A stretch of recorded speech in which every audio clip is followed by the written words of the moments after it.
Assalamualaikum warahmatullahi wabarakatuh. Perkenalkan, kami dari kelompok 3 akan mempresentasikan hasil diskusi kami, yaitu dengan judul Manajemen Rantai Pasokan, yang beranggotakan Alia Sabira, Yolanda Octavia, Bevini Manadir, dan Rizky Nur Aziz. Manajemen rantai pasokan adalah proses mengelola aliran barang, informasi, dan layanan dari pemasok hingga ke pelanggan. Tujuannya untuk memastikan kelancaran produksi dan distribusi. Ini mencakup pengadaan bahan baku, produksi, penyimpanan, pengiriman, serta koordinasi antar pihak seperti pemasok, distributor, dan perusahaan. Manajemen ini penting untuk efisiensi dan keunggulan bersaing di pasar. Perencanaan operasi bertujuan menyeimbangkan permintaan dan penawaran dengan mengelola sumber daya, jadwal produksi, dan kapasitas. Penyediaan sumber daya mencakup penerimaan bahan, inspeksi, penyimpanan, dan desain produk. Manajemen rantai pasokan mengkoordinasi fungsi internal eksternal untuk menjamin kelancaran aliran barang dan jasa, serta menjaga kualitas layanan. Dalam bisnis global, diperlukan sistem informasi terintegrasi dan penggunaan teknologi agar rantai pasokan tetap efisien dan responsif terhadap perubahan. Manajemen rantai pasokan. Hal ini menekankan integrasi aliran produk, layanan, dan informasi agar produksi efisien dan memenuhi kebutuhan pelanggan. Diperlukan kerjasama, komunikasi, dan kepercayaan antara semua pihak dalam rantai pasokan, termasuk pemasok dan pelanggan. Globalisasi, spesialisasi, dan ketergantungan pada sedikit pemasok meningkatkan resiko dalam rantai pasokan. Pengelolaan rantai pasokan kini menjadi tantangan strategis, terutama dalam menghadapi risiko keterlambatan, kualitas, dan logistik global. Manajemen harus mampu merespon gangguan dalam 3 aspek utama.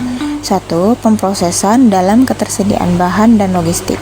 2. Pengendalian dalam keamanan, desain, dan keandalan. 3. Lingkungan dalam bea cukai, tarif, bencana, isu, politik, dan lain-lain. Berikut adalah tabel mengenai hubungan rantai pasokan dan strategi. Untuk sasaran pemasok, strategi biaya rendahnya yaitu memasok permintaan pada harga serendah mungkin. Untuk strategi cepat tanggap secara cepat terhadap perubahan persyaratan dan kebutuhan pelanggan untuk meminimalkan kehabisan. Dan strategi diferensiasi menyampaikan hasil riset pasar bersama-sama mengembangkan produk dan pilihan. Bagian kriteria pemilihan, strategi biaya rendahnya yaitu pilihan terutama pada biaya. Strategi cepat tanggapnya pilihan utama pada kapasitas, fleksibilitas, dan kecepatan. Strategi diferensiasi pilihan utama pada keahlian pengembangan produk. Bagian karakteristik proses yaitu strategi biaya rendahnya mempertahankan rata-rata penggunaan tinggi. Untuk strategi cepat tanggapnya, investasi pada perluasan kapasitas dan fleksibilitas proses. Untuk strategi diferensiasi, menggunakan pemrosesan modular untuk kuslomisasi massal. Bagian jaringan kerja distribusi, ada transportasi yang murah, menjual melalui diskon distributor atau pengecer. Dan transportasinya cepat, menyediakan layanan pelanggan yang terbaik, serta mendapatkan dan mengomunikasikan data riset pasar staf penjualan yang paham. Untuk karakteristik waktu antara diperpendek untuk menghemat biaya, mengurangi waktu antara dalam produksi, dan mengurangi secara cepat waktu antara. Dan bagian terakhir mengenai karakteristik desain produk, strategi biaya rendahnya yaitu memaksimumkan kinerja dan meminimalkan biaya. Untuk strategi cepat tanggap, menggunakan desain produk yang meminimalkan waktu penyiapan dan aliran proses yang cepat. Dan strategi diferensiasinya menggunakan desain modular untuk mencegah diferensiasi produk. Selanjutnya ada pengelolaan rantai pasokan. Di sini sudah ada bagan mengenai penawaran pelayanan dengan hubungan bidirectional atau 2 arah. Proses ini merupakan transfer bahan dan informasi yang terjadi secara 2 arah. Optimasi bidirectional bertujuan untuk menyelaraskan kepentingan pelanggan dan perusahaan dengan pelanggan terlibat dalam proses optimasi. Selain itu, ada isu penting terkait efisiensi integrasi rantai pasokan, yaitu optimasi lokal, insentif, dan pembelian dalam jumlah besar. Ketiganya bisa memberi keuntungan lokal, tapi juga menyebabkan distorsi informasi dan fluktuasi permintaan yang dikenal sebagai bullwhip effect. Blue wave effect terjadi ketika informasi yang tidak akurat atau terlambat menyebabkan perubahan besar dalam jumlah pesanan di seluruh rantai pasokan. Efek ini membuat permintaan tampak berfluktuasi lebih besar dari kenyataannya, sehingga meningkatkan risiko kelebihan atau kekurangan persediaan. Dalam manajemen rantai pasokan tentunya ada strategi. Ada 6 strategi yang digunakan oleh manajemen rantai pasokan, yaitu yang pertama menggunakan banyak pemasok, yang kedua menggunakan sedikit pemasok, 3 integrasi vertikal atau pengembangan kemampuan, 4 kerjasama, yang kelima jaringan kerja, dan yang keenam perusahaan maya atau virtual company. Teknologi informasi dalam rantai pasokan. Ada e-procurement dan electronic ordering and funds transfer atau EDI. Untuk e-procurement menggunakan internet untuk membantu proses pembelian. Tujuannya mempercepat pembelian, mengurangi biaya, mengintegrasikan rantai pasokan, dan mendorong keunggulan bersaing, mengurangi penggunaan kertas dalam proses pembelian.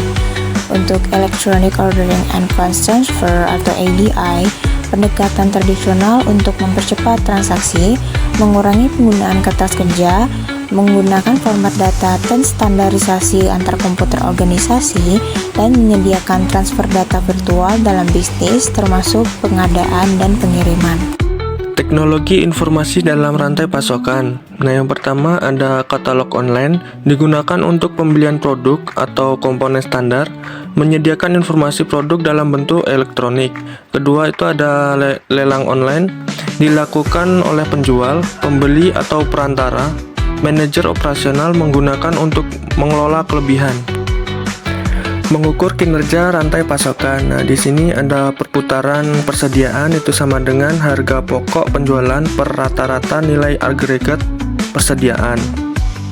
Di sini juga ada hari pasokan itu sama dengan rata-rata nilai agregat persediaan per harga pokok penjualan atau 365.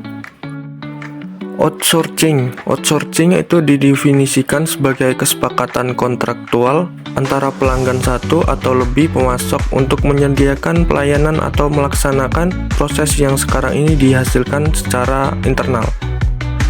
Pentingnya melakukan alih daya. Alih daya adalah proses pengalihan sebagai kegiatan atau fungsi perusahaan kepada pihak ketiga atau penyedia jasa luar yang memiliki keahlian tertentu, dengan tujuan untuk meningkatkan efisien, mengurangi biaya, dan memungkinkan perusahaan untuk fokus kepada kompetisi intinya.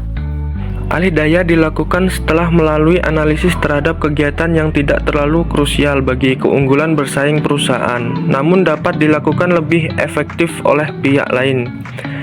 Keputusan untuk alih daya juga mempertimbangkan faktor biaya, kemudahan pengawasan, dan potensi peningkatan kualitas layanan.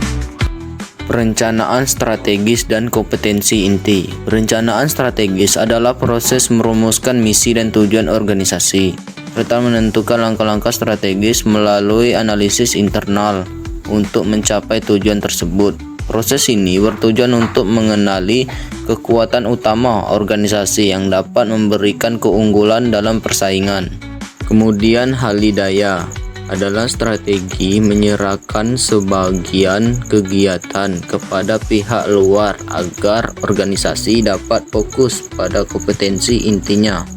Strategi ini digunakan untuk meningkatkan efisien dan mengurangi biaya, namun tetap harus direncanakan dengan hati-hati agar tidak menimbulkan risiko seperti kehilangan kendali, penurunan loyalitas karyawan, atau kegagalan operasional. Sistem operasional yang ramping. Sistem ini berfungsi pada memberikan produk atau layanan yang tepat sesuai kebutuhan pelanggan pada waktu yang tepat tanpa kesalahan. Kemudian menggunakan sistem tarik (pull system), yaitu produk dilakukan berdasarkan permintaan pelanggan. Kemudian melibatkan perbaikan berkelanjutan (continuous improvement), pengurangan variabilitas, dan penggunaan sumber daya secara efisien. Baiklah, untuk yang terakhir yaitu daftar pustaka. Di sini kami mengambil materi-materi kepada pemateri yang sangat bermanfaat dan baik sekali. Baiklah, itu saja presentasi dari kelompok kami. Sekian dan terima kasih.